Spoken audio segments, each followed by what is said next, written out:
నా పేరు భానుమతి. నేను జ్యోతిషంలో పిహెచ్డి చేశాను. భూకంపాల మీద చేశాను. ఈరోజు మన విషయం వచ్చేసి పంచాంగ శ్రవణం. అసలు మొట్టమొదటిగా అందరూ తెలిసిన విషయము, కానీ నేను చెప్పటం నా ధర్మంగా చెప్తున్నాను. పంచాంగ శ్రవణం ఎందుకు చేయాలి అంటే, ఇక్కడ మనం త్రిదేశ శ్రీకరం ప్రోక్తం వారం ఆయుష్యవర్ధనం నక్షత్రం హరతే పాపం యోగో రోగ నివారణం కరణం కార్యసిద్ధిశ్చ పంచాంగ ఫలం ఉత్తమం. అంటే ఏంటి? తిథి ఐశ్వర్యాన్ని ఇస్తుంది, వారం వారం తెలుసుకోవటం వల్ల ఆయుష్ని పెంచుతుంది, నక్షత్రం వల్ల తెలుసో తెలియకో చేసినటువంటి పాపాలను హారిస్తుంది, యోగం రోగాలను నయం చేసి ఆరోగ్యాన్ని ప్రసాదిస్తుంది, కరణం కార్యసిద్ధిని చేస్తుంది, మనం చేపట్టిన పనుల్లో విజయాన్ని చేకూరుస్తుంది అని అర్థం. అందుకనే మనం పంచాంగ శ్రవణం చేయాలి అని పెద్దలు చెప్పారు. అయితే ఇప్పుడు మనం విశ్వావసు నామ సంవత్సరం అయిపోయి పరాభవ నామ సంవత్సరంలోకి అడుగు పెడుతున్నాం. పరాభవం అనగానే అందరికీ ఒక రకమైన గగుర్పాటు, భయం అనేక రకాలుగా కనపడతాయి. మన తెలుగు సంవత్సరాల క్యాలెండర్ ప్రకారం ప్రభవ నుంచి అక్షయ సంవత్సరం వరకు 60 సంవత్సరాలు ఉన్నాయి.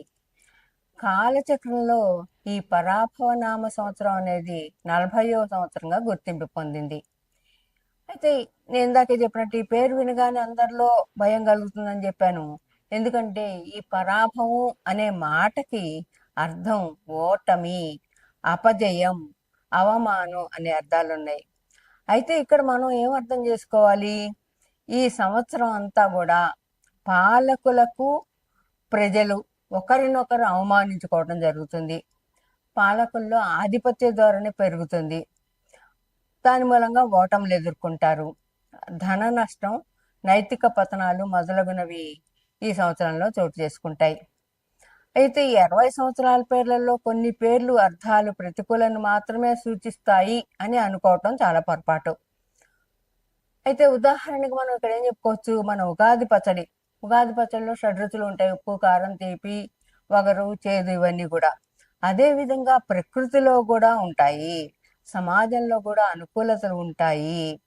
ఇవి మన జీవితంలో కూడా దాదాపు ఈ 60 సంవత్సరాలు ఎలా ఉన్నాయో 60 సంవత్సరాల కాల మార్పులతో పాటు మన జీవితం కూడా పురోగమిస్తూ ఉంటుంది. అయితే ఇక్కడ మనం చెప్పుకోవాల్సింది ఏంటంటే, ప్రస్తుతం పరాభవ సంవత్సరం ముఖ్య ఉద్దేశం ఏంటి? సమాజాన్ని ముందుగా హెచ్చరిస్తోంది ఇది అని చెప్పుకోవచ్చు. అంటే జాగ్రత్తగా ఉండండి, మీరు ఇది అనుకూలతలు ప్రతికూలతలు ఉన్నప్పుడు మనం ఆచితూచి నడుచుకోవటం ముఖ్య ఉద్దేశం అని చెప్తోంది ఇక్కడ. దీంట్లో ఈ సంవత్సరాన్ని పరిమాణం, మార్పు, కొత్త ప్రారంభాలకు సూచనగా మనం ఈ సంవత్సరాన్ని పరిగణించుకోవచ్చు. ఇంతకీ మనం హెచ్చరిక అన్నాను ఇందాక. ఈ సంవత్సరం మనకి ఇచ్చే హెచ్చరిక ఏంటి? అహంకారం ఉన్న వాళ్ళకి ఓటమి తప్పదుగాక తప్పదు.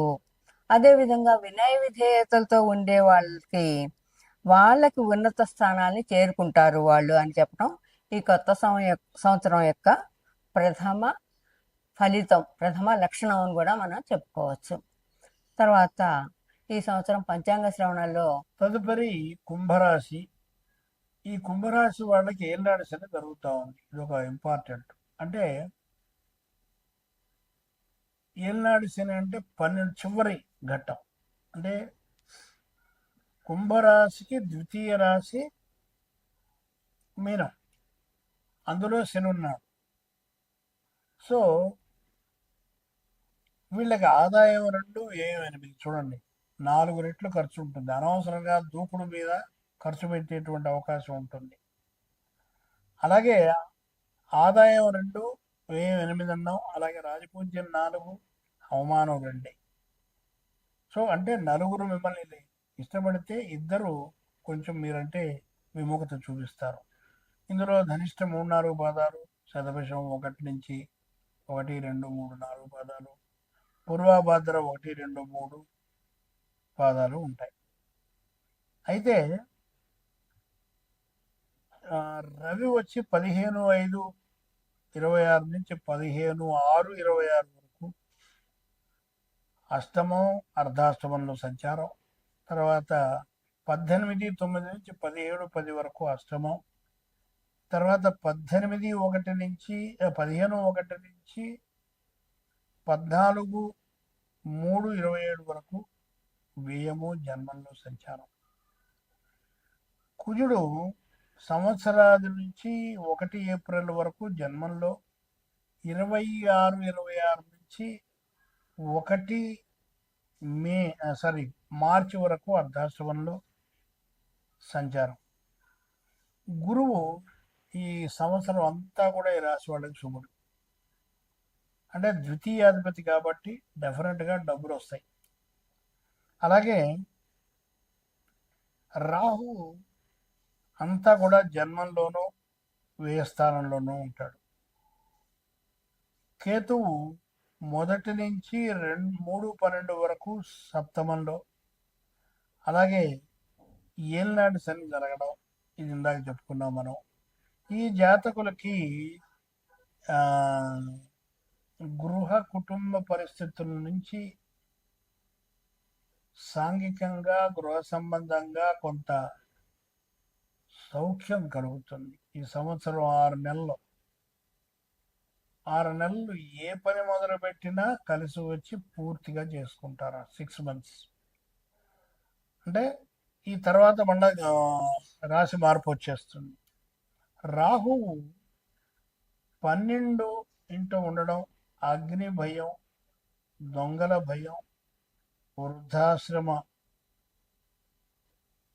వృద్ధాశ్రమ ప్రయాణాలు, కష్టాలు, తర్వాత నష్టాలు, ఆర్థిక ఇబ్బందులు, ఇవన్నీ కూడా తప్పవు.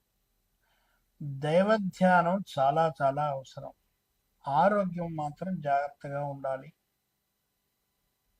ఏమి మాట్లాడుతున్నా మీరు జాగ్రత్తగా ఆచితూచి జాగ్రత్తగా మాట్లాడాలి. మీరు లేనిచో ఇతరులతోటి కొన్ని ఇబ్బందులు ఏర్పడేటువంటి అవకాశాలు ఉంటాయి. బంధువర్గాల్లో పేరు ప్రఖ్యాతులు, మీ ఆశయాలు, మీ నుంచి మీ యొక్క ఆశయాలు ఏవైతే ఉంటాయో, పేరు ప్రఖ్యాతులు, ఇవన్నీ కూడా పెరిగేటువంటి కాలం కూడా వస్తుంది మీకు త్వరలోనే. భర్తతో భార్య, భార్యతో భర్త కొంచెం కలహం ఏర్పడేటువంటి అవకాశం ఉంటుంది. కాబట్టి సామరస్యంగా మెలిగేటువంటి ప్రయత్నం చేయాలి. ఎవరికి కోపం వచ్చినా సరే ఒక 5 నిమిషాలు తలుపు తీసుకుని బయటికి వెళ్ళి అలా వెళ్ళి ఒకసారి వచ్చేస్తే మనసు కుదుట పడుతుంది. మళ్ళీ మన సంసారం కంటిన్యూ అవుతుంది, గొడవలు ఉంటాం. తర్వాత ఉద్యోగులకి మంచి అనుకూలమైనటువంటి కాలం. ప్రమోషన్లతో బదిలీలు ఉంటాయి. అధికారుల యొక్క అనుగ్రహం కూడా మీకు కలుగుతుంది. దూర ప్రాంతాలకి ట్రాన్స్ఫర్లు అవుతాయి. నిరుద్యోగులకి ఉద్యోగాలు వస్తాయి, ముఖ్యంగా ఆగస్టులో. సరే, రాజకీయ నాయకులకు గడ్డు కాలం అని చెప్పాలి. ఆరోపణలకి ఎదుర్కోవాల్సి ఉంటుంది రాజకీయ నాయకులు ఈ సంవత్సరం. సో ఆగస్టు వరకు కళాకారులకి పర్వాలేదు. రియల్ ఎస్టేటు వారికి మాత్రం కూడా బాగుంటుంది. ఇక పరిహారాలకు వస్తే మంగళ శనివార నియమాలు పాటించడం, అలాగే అంటే ఆంజనేయ స్వామికి మనం బాల పూజని, లేకపోతే అభిషేకం అని, లేకపోతే వడమాలని, ఇలాంటివి మనం చేసుకోవడం. శని రాహుల యొక్క జప దాన హోమాలు చేయడం, అలాగే శివాభిషేకాలు చేయించుకోవడం ఈ రాశికి మనం చెప్పేటువంటి పరిహారం.